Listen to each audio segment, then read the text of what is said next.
Falar de Curitiba é quase sempre sinônimo de elogio. Muita gente imagina uma cidade limpa, organizada, com transporte eficiente, cheia de áreas verdes e aquela vibe quase europeia. E não é exagero. Curitiba já ganhou apelidos como cidade modelo, capital ecológica do Brasil, cidade sorriso e até de cidade mais inteligente da América Latina. Mas será que tudo isso se sustenta quando a gente olha de perto? Por trás da fama de exemplo em planejamento urbano, existe uma Curitiba bem menos conhecida, com desigualdade, zonas esquecidas, comunidades inteiras à margem do desenvolvimento e, sim, violência também. Hoje, o Belo Mundo vai dar uma volta por esse outro lado, o lado obscuro de Curitiba, um passeio cheio de detalhes que raramente entram nos roteiros oficiais. Número 1. A cidade modelo. Curitiba vive no imaginário brasileiro como um exemplo de cidade que deu certo. E não é por acaso. Desde os anos 70, a capital paranaense virou vitrine de inovação urbana. Foi lá que surgiu o sistema de ônibus biarticulado com canaletas exclusivas, as famosas estações tubo, os calçadões da Rua 15 de Novembro, além de dezenas de parques e áreas verdes espalhados por toda a cidade. Essa combinação de transporte eficiente, sustentabilidade e espaços públicos bonitos rendeu prêmios internacionais e fez Curitiba entrar em listas de melhores cidades para viver. Lá fora virou até referência de urbanismo em manuais e documentários. Mas vamos combinar, esse rótulo de cidade modelo acabou virando também uma blindagem. Por muito tempo, a imagem vendida para o Brasil e para o mundo era de uma cidade limpa, segura e civilizada. Quase uma Suíça tropical, onde tudo funciona como num relógio. Só que quem mora lá, ou visita com o olhar mais atento, percebe que a história tem bem mais camadas. Fora dos eixos centrais, a realidade é outra. Desigualdade existe, e muita. Regiões periféricas convivem com problemas que não aparecem nos cartões postais. Infraestrutura precária, transporte lotado fora do horário nobre e uma população invisível que não se encaixa nesse ideal de cidade perfeita. A verdade é que Curitiba é sim uma cidade com boas ideias urbanas, mas também é uma cidade onde o contraste social grita. E a gente vai mostrar isso agora. Número 2. A história por trás da fama. Para entender como Curitiba virou esse símbolo de cidade modelo, a gente precisa voltar um pouco no tempo. Ainda nos anos 40, a cidade já mostrava sinais de organização. Foi uma das primeiras capitais do país a ter um plano diretor, coisa que muita gente nem sabia o que era naquela época. Mas o grande salto veio nas décadas de 60 e 70, quando o arquiteto Jaime Lerner, que mais tarde seria prefeito, começou a colocar em prática um monte de ideias que pareciam de outro planeta. Em vez de abrir mais avenidas para os carros, ele apostou em corredores de ônibus rápidos e exclusivos, o famoso BRT, que hoje está em várias cidades do mundo. Criou calçadões no centro, construiu parques em áreas sujeitas a enchentes para evitar ocupações irregulares e integrou o transporte com o planejamento urbano de um jeito que ninguém fazia no Brasil. Deu certo. Curitiba virou queridinha de urbanistas e ambientalistas do mundo todo. Ganhou o prêmio da ONU, matéria no The Guardian, visitas técnicas de prefeitos estrangeiros. Era chamada de cidade-laboratório. E com razão. Naquela época, estava muito à frente do resto do país. A cidade também apostou forte em educação ambiental, coleta seletiva, ciclovias, arborização. Começou a se vender como capital ecológica do Brasil. E os curitibanos compraram essa ideia. Abraçaram a reciclagem, se acostumaram com a limpeza das ruas, com a disciplina no transporte. Mas aí veio a parte que pouca gente conta. O sucesso atraiu gente do país inteiro em busca de qualidade de vida. E a cidade começou a inchar. De repente, o sistema que funcionava tão bem ficou sobrecarregado. Curitiba cresceu rápido demais, e nem todo mundo cresceu junto. Hoje, a cidade que foi referência em ônibus tem mais carros por habitante do que qualquer outra capital brasileira. E a desigualdade, que por um tempo ficou camuflada, começou a aparecer nas bordas da cidade. Ou seja, o modelo funcionou, mas não para todo mundo. E é aqui que a história deixa de ser sobre vitrine e começa a mostrar as rachaduras. Número 3. Crescimento e contrastes sociais. Todo o planejamento urbano de Curitiba realmente criou uma cidade funcional, mas para uma parte da população. Com o tempo, à medida que a cidade ficou famosa por sua qualidade de vida, milhares de pessoas começaram a migrar para lá em busca de oportunidades. Só que nem todo mundo coube nesse modelo idealizado. Enquanto os bairros centrais e de classe média aproveitavam os ônibus eficientes, os parques e a limpeza urbana, muita gente foi empurrada para as margens, no mapa e na sociedade. O custo de vida subiu, a oferta de moradia popular não acompanhou o ritmo da demanda e quem vinha de fora, com menos recursos, acabava ocupando áreas afastadas, muitas vezes sem estrutura nenhuma. Na teoria, Curitiba sempre aparece bem nos rankings de qualidade de vida. Mas na prática, os números não contam tudo. Por trás da imagem de cidade europeia, surgiram bolsões de pobreza, bairros e comunidades que destoam totalmente do padrão de primeiro mundo que a cidade costuma vender. Durante muito tempo, esses contrastes ficaram meio escondidos. Sabe aquela lógica do "se não tá no meu caminho, não existe"? Pois é, muita gente da classe média sequer sabia da existência de favelas por ali, ou preferia fingir que não sabia. Afinal, elas ficavam longe do centro, atrás de vias expressas ou escondidas por muros altos e silêncio coletivo. Mas negar não fez os problemas sumirem, só empurrou eles para debaixo do tapete. Hoje existe sim uma Curitiba paralela, de moradias precárias, ruas sem asfalto, famílias vivendo sem saneamento básico, muito longe dos cartões postais. E é essa parte da cidade que a gente vai conhecer agora, as favelas de Curitiba, que muita gente nem imagina que existam em tamanha quantidade. Número 4. A explosão das favelas. Você sabia que Curitiba tem mais de 300 favelas? Muita gente se espanta quando ouve isso. Afinal, não é exatamente a imagem que a cidade costuma vender por aí. Mas é real. De acordo com dados recentes da Corrapar, Curitiba abriga hoje 322 favelas espalhadas por toda a cidade. Isso mesmo, mais de 300 comunidades onde milhares de famílias vivem sem saneamento básico, sem infraestrutura, muitas vezes invisíveis nas propagandas oficiais. Para ter uma noção do salto, em 2014, o número de favelas registradas era de cerca de 209. 10 anos depois, esse número disparou. São mais de 40 mil famílias morando em áreas irregulares, o que representa algo entre 170 a 180 mil pessoas vivendo nessa Curitiba que não aparece no folder turístico. Como isso aconteceu logo na cidade modelo? Tem várias razões. Uma delas é a ausência de políticas habitacionais consistentes. E a gente ainda vai falar disso mais pra frente.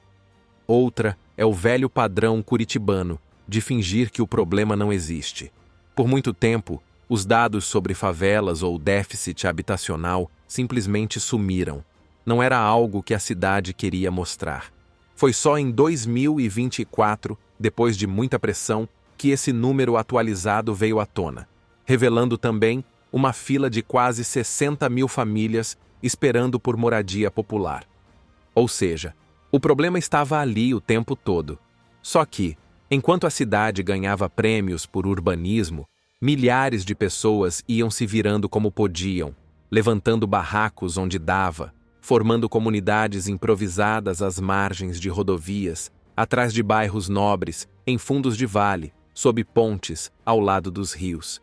E para entender de perto esse abismo, nada melhor do que conhecer um dos casos mais emblemáticos, a comunidade do Parolim, que fica a poucos minutos do centro, mas parece estar em outro planeta.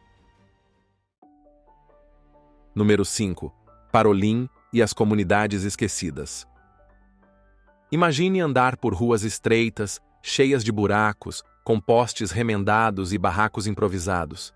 E, de repente, olhar para o lado e ver um prédio comercial moderno ou uma clínica de luxo. Isso é o Parolim, uma das comunidades mais conhecidas e também mais estigmatizadas de Curitiba. O Parolim fica a menos de 20 minutos da sede da prefeitura, numa área valorizada da cidade. Mesmo assim, é considerado um dos bairros mais pobres da capital. É o tipo de lugar que escancara o contraste. De um lado, casas humildes de madeira, esgoto a céu aberto e medo constante. Do outro, prédios de classe média alta, comércio estruturado e ruas asfaltadas. É a cidade modelo dividindo calçada com a cidade esquecida. Nos últimos anos, o Parolim virou notícia pelas razões erradas. Uma disputa entre facções criminosas ligadas ao tráfico de drogas transformou a comunidade em território de medo. Em plena noite de Natal de 2023, por exemplo, uma execução acirrou ainda mais os conflitos por ali. Tiroteios, ameaças, ruas vazias ao cair da noite, tudo isso acontece no coração da cidade. E o Parolim não é exceção. Curitiba tem dezenas de outras comunidades que compartilham esse mesmo cenário de precariedade e resistência. Número 6. Violência urbana e medo.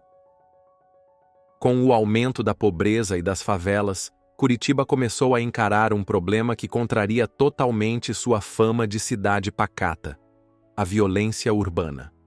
É verdade que, comparada a outras capitais brasileiras, Curitiba ainda aparece melhor em alguns rankings, mas basta sair do centro ou olhar os dados com atenção para perceber que o buraco é mais embaixo. Em 2022, foram registrados 277 homicídios na cidade. O número é menor do que em anos anteriores, mas continua expressivo. E o mais revelador nem é a quantidade, é onde esses crimes acontecem. A maioria dos assassinatos está ligada ao tráfico de drogas e acontece justamente nos bairros mais pobres da cidade. De acordo com a Delegacia de Homicídios, mais de 70% dos homicídios registrados têm ligação direta com o acerto de contas do tráfico. Lembra do Parolim que a gente falou? Pois é, ele e outros bairros como Tatuquara, Cajuru e Sique estão todos no topo do ranking da violência. Só a cidade industrial de Curitiba registrou 36 homicídios dolosos em um único ano, ficando na liderança. Nesses bairros, o que se vê é uma mistura de abandono e medo. Crianças crescendo cercadas por tiroteios, jovens aliciados pelo crime, famílias reféns de gangues locais. A polícia entra só depois que tudo já aconteceu, e muitas vezes de forma pontual, com operações que assustam mais do que resolvem. Enquanto isso, do outro lado da cidade, a classe média assiste de longe. Muitos curitibanos evitam sequer passar perto dessas regiões, reforçando ainda mais a segregação urbana. O medo vira estigma, e o estigma, barreira. Mas não é só nas favelas que a violência assusta. O centro de Curitiba, antes considerado um dos pontos mais seguros da cidade, hoje lidera o número de assaltos e furtos. Em 2022, segundo dados divulgados pela própria polícia, o centro teve mais ocorrências que qualquer outro bairro, mais que o dobro da SIC, inclusive. Basta dar uma volta à noite pela região para entender. Ruas desertas, iluminação fraca, comércio fechado cedo. Tudo vira convite para pequenos delitos, arrastões e até casos mais graves. Número 7. Rios poluídos, enchentes e meio ambiente. Curitiba adora o título de cidade ecológica. E não é por acaso.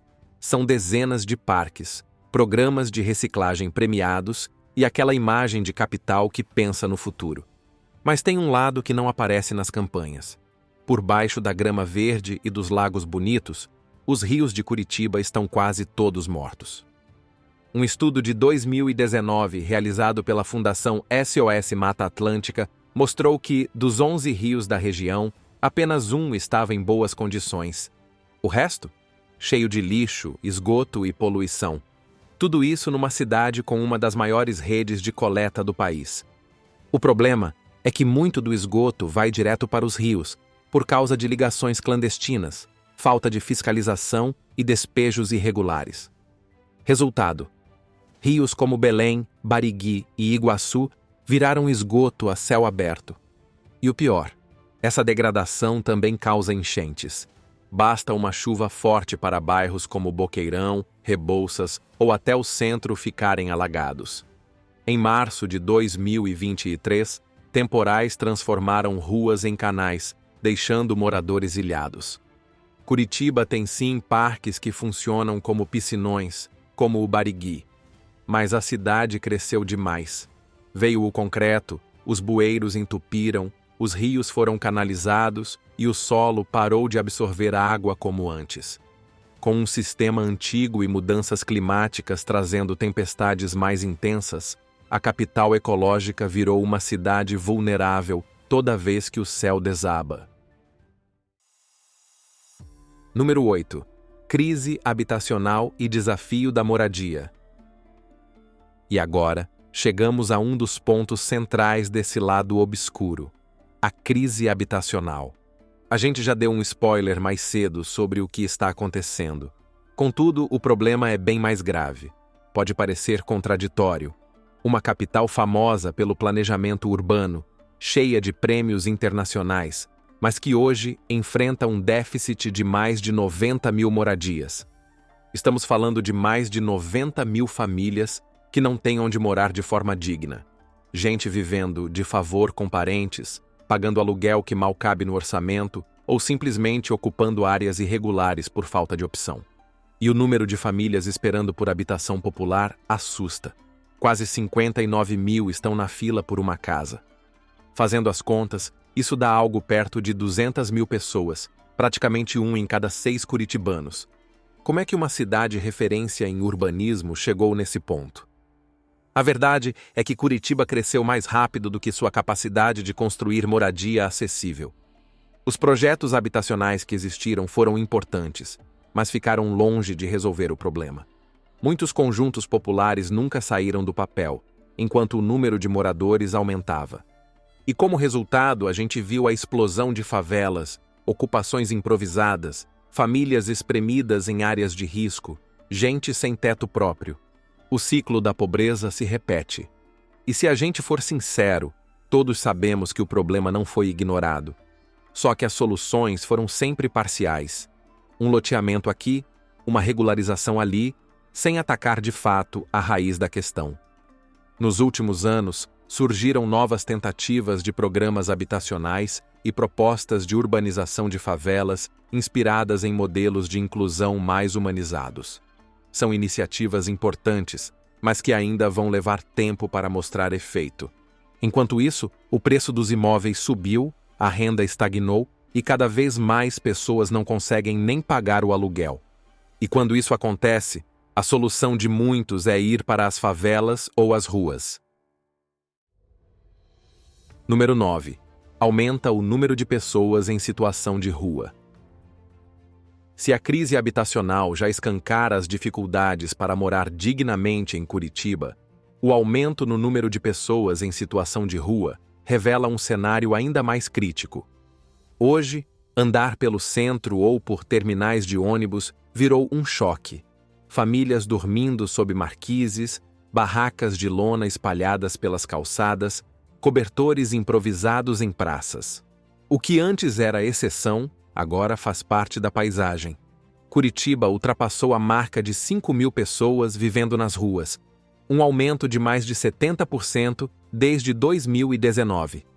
E esse número pode ser ainda maior, já que muita gente não está registrada oficialmente.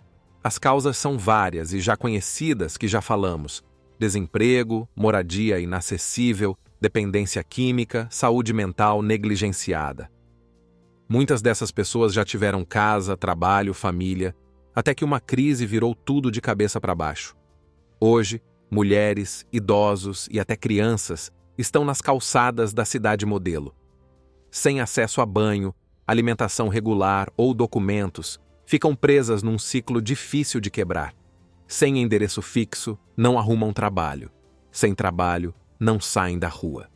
Enquanto isso, os abrigos estão superlotados e muitos preferem dormir na rua a encarar locais sem estrutura, privacidade ou perspectiva de mudança. No frio curitibano, a situação vira sobrevivência. A resposta do poder público, na maioria das vezes, tem sido empurrar o problema para longe. Limpeza social disfarçada de ordem urbana. Mas não adianta esconder. O problema está em todo lugar, do Rebouças ao Batel, visível até nas áreas mais nobres. E você? O que acha de tudo isso? Curitiba vai conseguir superar esses desafios e honrar o título de cidade modelo? Ou a fama já não condiz com a realidade? Conte pra gente nos comentários. Este foi o Belo Mundo de hoje, explorando os bastidores sombrios de mais uma cidade.